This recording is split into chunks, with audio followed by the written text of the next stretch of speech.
नमस्कार, स्वागत है आपका गैलेक्सी टीचर क्लासेस पे, जहाँ पे हम आपके शिक्षक बनाने के स्वप्न को पूरा करने के लिए पूरी तत्परता से लगे हुए हैं। और मैं बात कर रही हूँ हिंदी जिसमें व्याकरण और शिक्षण शास्त्र के आने वाले 30 प्रश्नों को हम विगत वर्षों में आए हुए प्रश्नों के आधार पे इस तरह से जानने की कोशिश कर रहे हैं कि आने वाले प्रश्नों में जो आगामी वर्षों में प्रश्न आने हैं और खास करके अगस्त में आने वाले प्रश्न पत्र को हम तैयार कैसे करेंगे। तो सीधे आते हैं अपने प्रश्नों पे और प्रश्नों के माध्यम से ये जानने की कोशिश करते हैं कि प्रश्न किस तरह से आएंगे और कैसे आपको उनका उत्तर देना है। तो ये जो हम पढ़ने वाले हैं 20 दिसंबर 2021 को आए हुए प्रश्न पत्र, जिसका पार्ट 2 शिक्षण शास्त्र का है, पेडागॉजी का, उसकी हम बात करने वाले हैं। तो सबसे पहले प्रश्न, चूंकि 15 प्रश्न हमने हिंदी व्याकरण की बात कर ली थी, गद्यांश और पद्यांश की, अब हम बात कर रहे हैं उसके शिक्षण शास्त्र वाले जो प्रश्न हैं उन पे। पहला प्रश्न आपके समक्ष है कि संदर्भ में व्याकरण पर जोर। प्रश्न जो कहा जा रहा है कि संदर्भ में व्याकरण पर जोर, मतलब जो विकल्प में प्रश्न दिए गए हैं वो जिस संदर्भ में, जिस रेफरेंस से ग्रामर पे जोर देने की बात करता है वह क्या है। ठीक है, तो प्रश्न को घुमा के कई बार पूछा जाएगा, तो आपको ध्यान रखना है किस संदर्भ में या संदर्भ में, तो जो विकल्प होंगे उनके आधार पे प्रश्न का आपको उत्तर देना है। पहला प्रश्न का जो ऑप्शन है, विकल्प है कि भाषा के नियमों के प्रति समझ बनाना है। व्याकरण पर जोर भाषा के संदर्भ में क्यों है?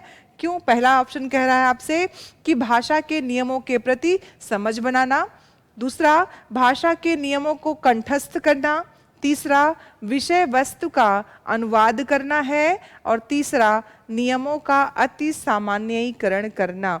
आप जानते हैं कि जब भी हम व्याकरण ग्रामर की बात क्यों करते हैं, तो जाहिर सी बात है कंठस्थ तो नहीं कराएंगे।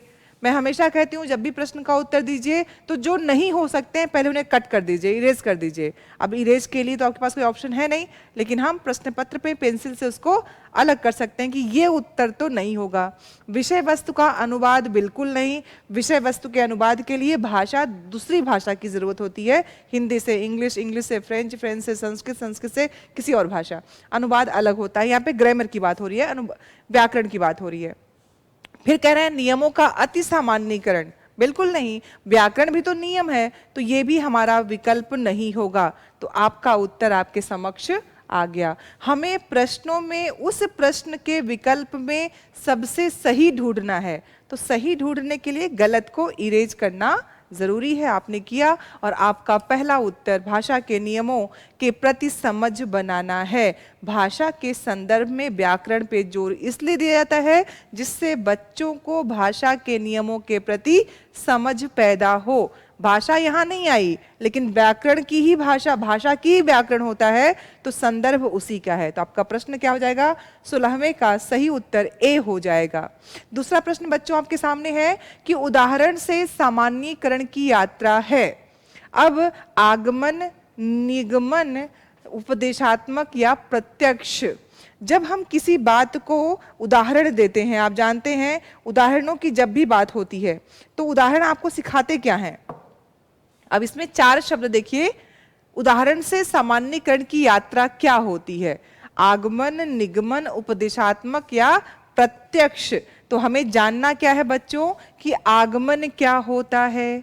हमें जानना क्या है सबसे जरूरी, अगर आपने शिक्षण शास्त्र पढ़ा होगा तो आगमन अर्थात वह विधि कौन? जिसमें शिक्षक आपको समझाने के लिए क्या करता है? उदाहरण के द्वारा किसी वस्तु को, विषय वस्तु को समझाने के लिए उदाहरण देता है और आपको विषय वस्तु तक स्पष्टता पहुंचाता है, वो आगमन विधि होती है। ठीक है, और आप जानते हैं कि समझ के लिए अगर उदाहरण दिया गया तो उससे क्या स्पष्ट होता है कि हम उस विषय का सामान्यीकरण कर रहे हैं। जैसे आपको सीटेट अगस्त की परीक्षा देनी है, आपको ये उदाहरण दिए जा रहे हैं जो विगत वर्षों में आए हैं, ये क्या है? आगमन विधि है। तो ये आगमन विधि कही जाती है जिसमें उदाहरण से सामान्यीकरण किया जाता है। इसमें हम क्या करते हैं, शिक्षक क्या करता है, उदाहरण के सहयोग से विषय वस्तु तक पहुंचना। तो आप आगमन कर रहे हैं।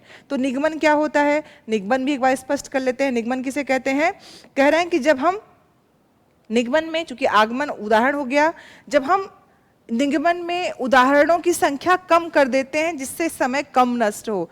जब रैपिड फायर हम करते हैं कि बस ये प्रश्न का उत्तर, ये प्रश्न का उत्तर हो, लेकिन उदाहरण न दिए जाएं। जैसे इस प्रश्न के उत्तर में मैं आपसे मात्र कहती कि इसका उत्तर आगमन है, तभी क्या होता, निगमन हो जाता। हमने क्या किया, उदाहरणों को कम कर दिया, लेकिन आगमन विधि के द्वारा मैंने आपको उसका सामान्यीकरण कर दिया, तो आपका उत्तर आपके समक्ष। तो आगमन की विधि उदाहरण के द्वारा, निगमन के द्वारा समय को बचाने के लिए हम क्या करते हैं, सूत्र का उपयोग करते हैं, उदाहरणों का उपयोग नहीं करते हैं। ठीक है, उपदेश, प्रत्यक्ष, ये दोनों उसके साथ हैं। तो आपका सही उत्तर क्या हो जाएगा, सही उत्तर आपका है आगमन, क्योंकि उदाहरण के द्वारा हम सामान्यीकरण कर रहे हैं। अगला प्रश्न देखते हैं जल्दी से।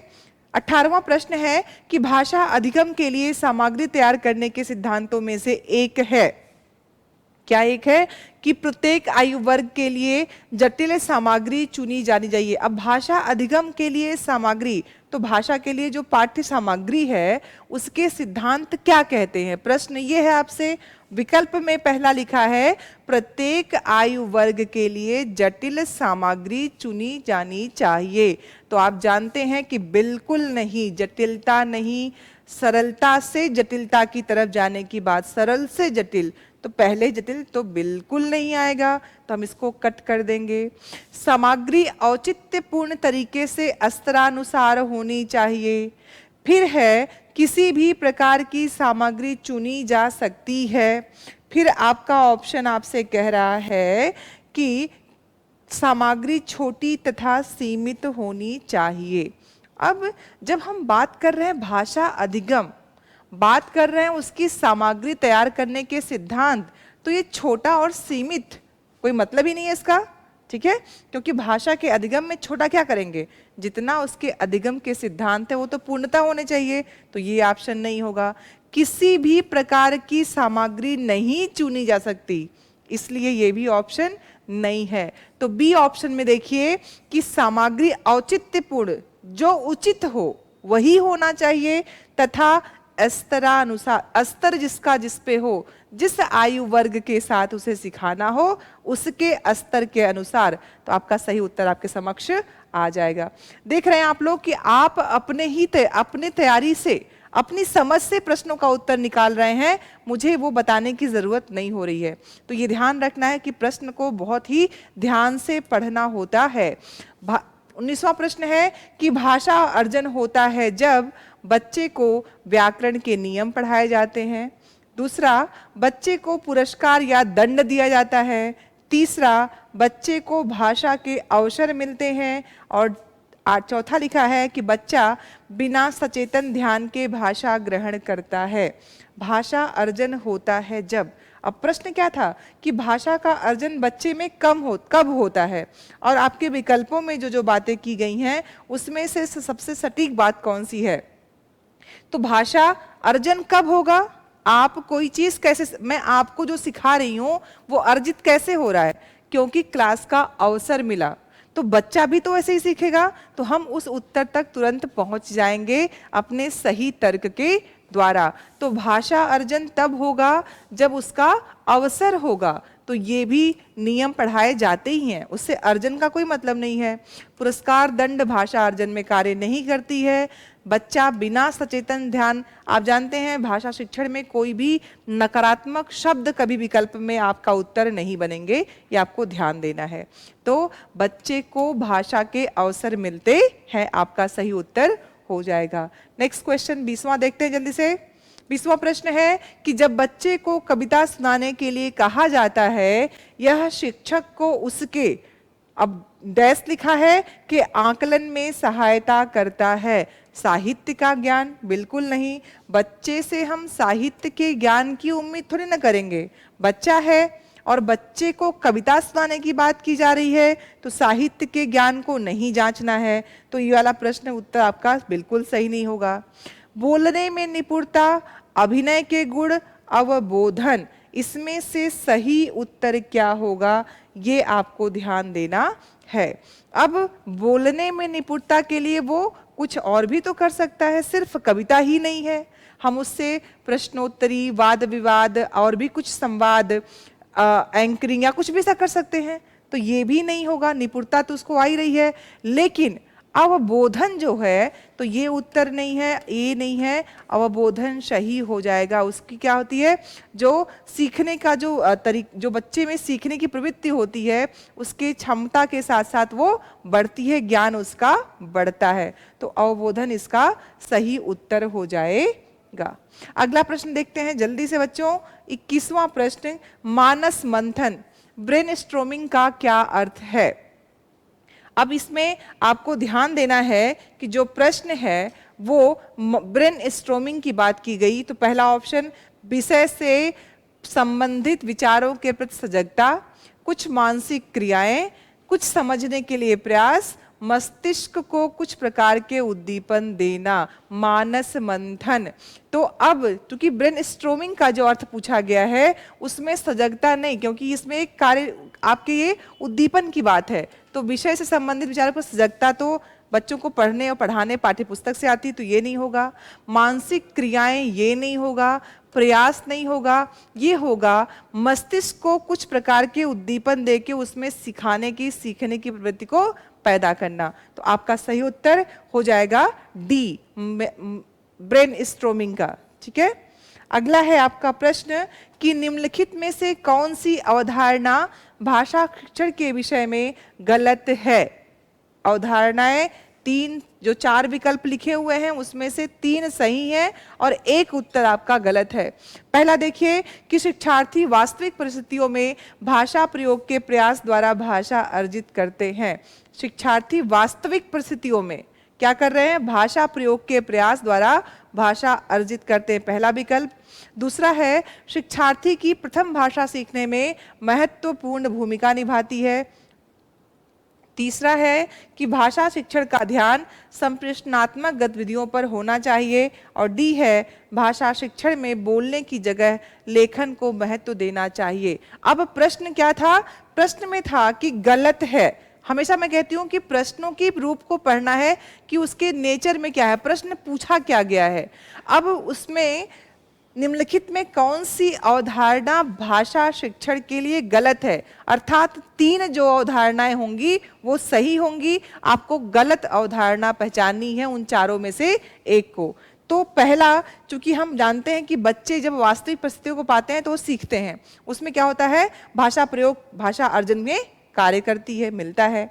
दूसरा है कि प्रथम भाषा सीखने में महत्वपूर्ण भूमिका निभाती है। बिल्कुल, जो मातृभाषा बच्चा सीख के आता है वो उसके सीखने की क्षमता को बढ़ाता है, ये भी हमें मालूम है, तो ये भी सही है।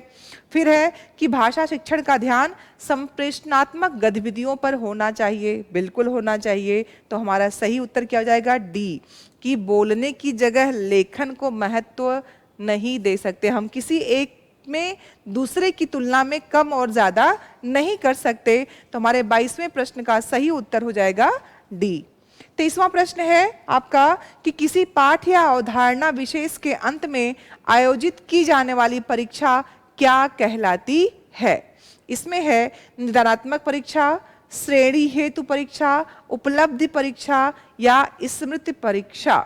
अब देखिए, जब आपसे बात की गई कि जो आपके विकल्प हैं उसमें 4 विकल्पों में से जो प्रथम विकल्प है वो लिखा है निदानात्मक परीक्षा। आप जानते हैं ये क्या होता है, जब हम ये देखते हैं कि बच्चे में अधिगम नहीं हो रहा है, उसकी कठिनाई कौन सी है, वहां पे निदानात्मक परीक्षण होता है, जहां पे बच्चे के अधिगम में होने वाली कठिनाई। तो प्रश्न क्या पूछा गया है, अधिगम की कठिनाई जहां पे होती है वो जानने का परीक्षण होता है, निदान करना, कि निदानात्मक परीक्षण होगा, परीक्षा होगी कि बच्चे को सीखने में कहाँ से कमी हो रही है, क्यों बच्चा फेल हो रहा है किसी चीज में, तो उसमें अनुत्तीर्ण क्यों है, उसकी बात। तो निदानात्मक। श्रेणी हेतु परीक्षा बिल्कुल नहीं, उपलब्धि परीक्षा और स्मृति परीक्षा। अब आपके पास 3 विकल्प बचे हैं, 2। 23वें प्रश्न के उत्तर में तो आपको उसका उत्तर जो देना है चूंकि सबसे जरूरी क्या है कि यहाँ पे स्मृति परीक्षा भी कह सकते हैं, लेकिन ये क्या है, पाठ या अवधारणा विशेष के अंत में आयोजित की जाने वाली परीक्षा, तो स्मृति परीक्षा नहीं बल्कि उपलब्धि परीक्षा कहलाती है। तो आपका सही उत्तर हो जाएगा, क्योंकि निदानात्मक परीक्षा क्या होती है, जिसमें हम बच्चों के अधिगम में होने वाली कठिनाइयों को जानते हैं। फिर 24वां प्रश्न है कि भाषा के उत्पादक कौशल हैं। भाषा के उत्पादक कौशल कौन कौन से हैं? तो उसमें पहला ऑप्शन आपका पठन तथा लेखन, बी है पठन तथा श्रवण, सी है वाचन तथा लेखन, और डी है वाचन तथा श्रवण। अब इसमें से सबसे सही ऑप्शन कौन सा हो सकता है? भाषा के उत्पादक कौशल। ठीक है, भाषा के उत्पादक कौशल जो भाषा को और ज्यादा इंप्रूव करेंगे, उसकी कुशलता को दिखाएंगे, उसमें उत्प्रेरणा करेंगे। तो पठन तथा लेखन नहीं। अब चूंकि पठन और लेखन क्या होगा, इससे उत्पादक कुशलता नहीं, बच्चे में वो बात और आए, तो इसके लिए ध्यान देना है कि पठन में से बच्चा स्वयं पढ़ रहा है, स्वयं लिख रहा है, तो ये नहीं होगा। पठन तथा श्रवण, पठन तो स्वयं कर रहा है लेकिन सुन रहा है, लेकिन क्योंकि एक उसके द्वारा किया गया, दूसरा नहीं, तो ये भी गलत। वाचन तथा लेखन, ये भी नहीं होगा, क्योंकि वाचन तो होता है, श्रवण भी होता है, लेकिन इसके साथ दोनों अलग अलग दिए हैं। तो आप देखेंगे जब वाचन और श्रवण है, तो जहां वाचन और श्रवण दोनों लिखे रहेंगे, वही हमारा सही उत्तर हो जाएगा कि भाषा के उत्पादक कौशल क्या है, वाचन और श्रवण होते हैं। ठीक है, अब आते हैं हम अपने 25वें प्रश्न में। 25वां प्रश्न है कि प्राथमिक स्तर की पाठ्यपुस्तकों में चित्रों का क्या उद्देश्य है? पहला ऑप्शन पाठ्य पुस्तकों को आकर्षक बनाना, बी पाठ्यपुस्तक को रंगीन बनाना, सी ऑप्शन है विचारों तथा संकल्पनाओं को समझना, डी कहानी को समझना। प्राथमिक स्तर की पाठ्यपुस्तकों में, प्रश्न जरूर ध्यान दीजिएगा, यहाँ पे प्राथमिक स्तर की पाठ्यपुस्तकों में चित्रों का उद्देश्य। अब देखिए, चूंकि छोटे बच्चे हैं, छोटे छात्र हैं, विद्यार्थी हैं, तो उनके में जब पाठ्य पुस्तकों में चित्र होगा तो उसका उद्देश्य क्या है, आपसे पूछा गया है। तो क्या सिर्फ पाठ्य पुस्तक को आकर्षक बनाना उद्देश्य हो सकता है? तो आप कहोगे नहीं, सिर्फ ये नहीं हो सकता। क्या पाठ्य पुस्तकों को रंगीन बनाना ही उद्देश्य है? बिल्कुल नहीं हो सकता। फिर विचारों और संकल्पनाओं को समझना या फिर कहानी को समझना, कहानी ही हो ये जरूरी नहीं है, इसलिए सी वाला ऑप्शन सही हो जाएगा। क्योंकि चित्रों के माध्यम से हम विज्ञान, गणित, बच्चों को भाषा, बहुत कुछ सिखा सकते हैं, तो कहानी ही हो ये जरूरी नहीं है। तो पाठ्य पुस्तक में चित्रों का उद्देश्य बच्चों को संकल्पनाओं और विचारों के प्रति सजग करना होता है, बच्चों को सिखाना होता है, अधिगम के लिए जरूरी है। 26वां प्रश्न है आपके समक्ष कि निम्नलिखित में से कौन सा कथन भाषा कौशलों के बारे में सही है? कौन सा कथन भाषा कौशल के बारे में सही है? अब ध्यान दीजिएगा कि इसमें मात्र एक ही सही होगा, 3 गलत होंगे। जब प्रश्न इस तरह के होते हैं तब थोड़े से कठिन हो जाते हैं, और जहां पे गलत पूछे गए होते हैं वहां थोड़ा सरल होता है। क्यों? क्योंकि वहां पे 3 सही और 1 गलत, यहाँ पे 3 गलत और 1 सही ढूंढना है, तो थोड़ा सा आपको ध्यान देना पड़ता है अपनी बातों को सही करने के लिए कि कौन सा उत्तर सही या गलत हो सकता है।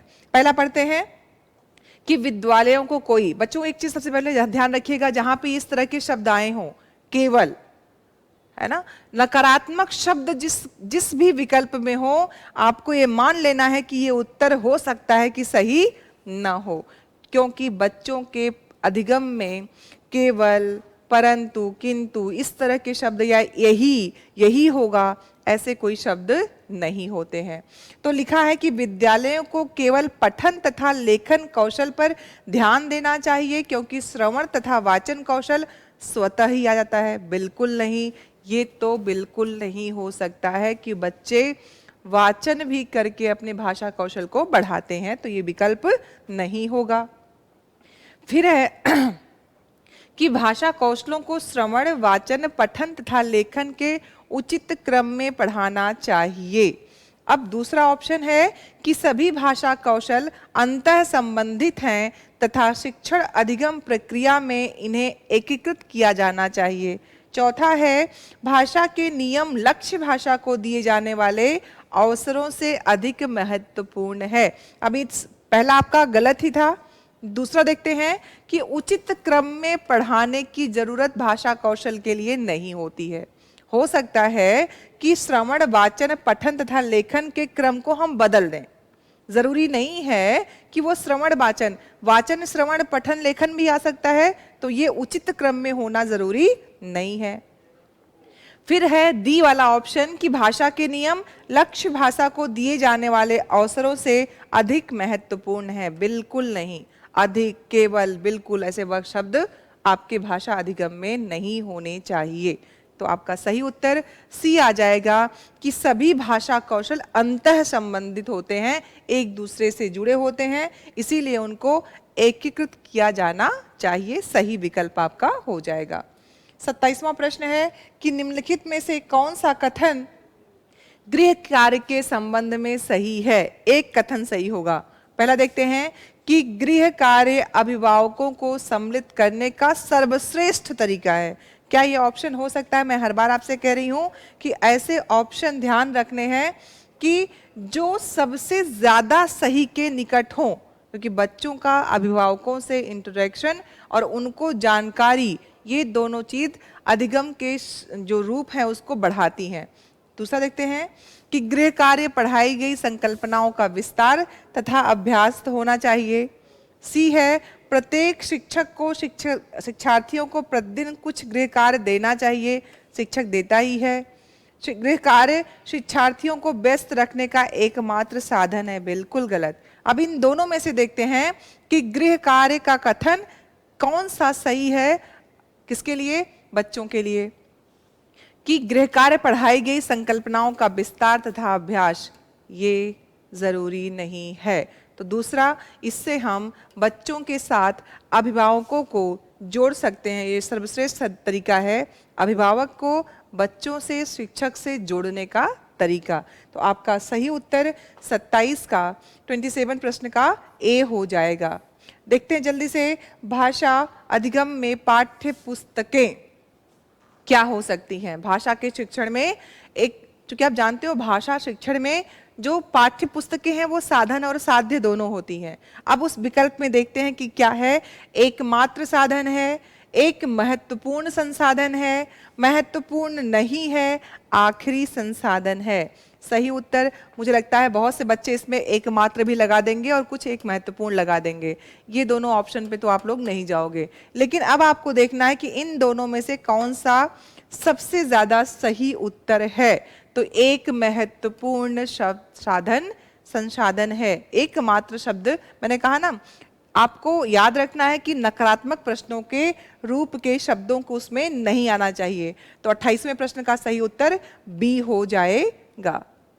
इसके बाद देखिए 29वां प्रश्न है कि वाचन कौशल को विकसित करने का एक महत्वपूर्ण पहलू है। पहला ऑप्शन दिया गया है आपके सामने कि अस्पष्ट तथा शुद्ध उच्चारण का प्रयोग करना। बी, वाणी को मीठा और सुरीला बनाना। बिल्कुल नहीं, वाचन कौशल में मीठा और सुरीला बनाने के लिए नहीं किया जाता है। तीसरा, संदर्भ तथा स्थिति को ध्यान में रखते हुए बोलना। उतार चढ़ाव तथा लय से बोलने का अभ्यास करना। वाचन कौशल को विकसित करने का महत्वपूर्ण पहलू, ये ध्यान रखिएगा, महत्वपूर्ण पहलू पूछा गया है। तो स्पष्ट शुद्ध उच्चारण करना। क्यों? क्योंकि वाचन कौशल की बात हो रही है। तो बच्चों का स्पष्ट और शुद्ध उच्चारण उसका उद्देश्य होता है। तो आपका सही उत्तर ए हो जाएगा। फिर है आपका 30वां प्रश्न कि डायरी लेखन क्या करता है? विद्यार्थी शिक्षार्थियों की सहायता करता है। पहला ऑप्शन, अपने अधिगम पर चिंतन करने में। बी, अपने साथियों के अधिगम में चिंतन करने में। सी, अपने उच्चारण का आकलन करने में। डी, अपने श्रवण वाचन कौशलों के आपके आकलन में। अब देखिए डायरी लेखन, डायरी लेखन क्या होता है?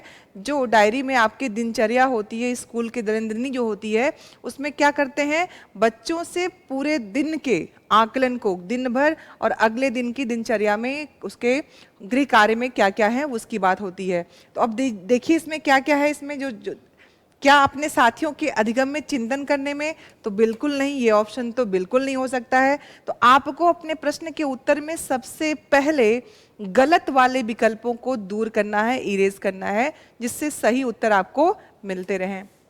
अपने अधिगम पर चिंतन करने या अपने उच्चारण का आकलन करने, तो आप जानते हैं कि डायरी में उच्चारण के आकलन की कोई बात उसमें नहीं है। हम लेखन करते हैं अधिगम को, तो वहां पे वो उत्तर सही नहीं होगा। बचते हैं आपके पास दो ऑप्शन, ए और डी। इसमें से कौन सा सही होगा? अपने अधिगम पर चिंतन करने, अपने श्रवण वाचन कौशलों के आकलन में। अब देखिए डायरी चूंकि लेखन के रूप में आता है, तो यहाँ पे श्रवण वाचन कौशल ना होके अपने अधिगम जो आपने सीखा है उसके बारे में और उसके गृह कार्यों के पक्ष को दिखाता है। तो आपका सही उत्तर ए हो जाएगा। तो आपने देखा कि हमारे पूरे प्रश्न पत्र में व्याकरण और शिक्षण शास्त्र से संबंधित जो प्रश्न थे, ये तरीके हैं जो आगामी परीक्षा में आपके प्रश्न के रूप में आ सकते हैं। तो हमें परीक्षा में उस पैटर्न को समझना है कि कैसे प्रश्न पूछे जा सकते हैं, घुमा के, किसी बात को स्पष्ट करने के लिए, कभी कभी गलत क्या है, सही क्या है, या उसके रूप को बदल के। तो हमें उन स्थितियों को समझते हुए शिक्षण शास्त्र से लेकर भाषा के व्याकरण पे ध्यान देना है और समस्त बिंदुओं के साथ अपने पढ़ाई को पूरा करना है, जिससे अगस्त में होने वाली परीक्षा आप उत्तीर्ण कर सकें और शिक्षक बनने का अपना सपना पूरा कर सकें। आपका ये सपना गैलेक्सी टीचर क्लासेस आपके साथ मिलकर पूरा कराएगी। तो हमारे YouTube चैनल को देखते रहिए, सब्सक्राइब करिए, लाइक करिए, और आपके जो भी संशय हो, जो उलझने हो, जो प्रश्न हो, उसको आप कमेंट में डाल सकते हैं। तब तक देखते रहिए हमारा चैनल गैलेक्सी टीचर क्लासेस। बहुत बहुत धन्यवाद, नमस्कार।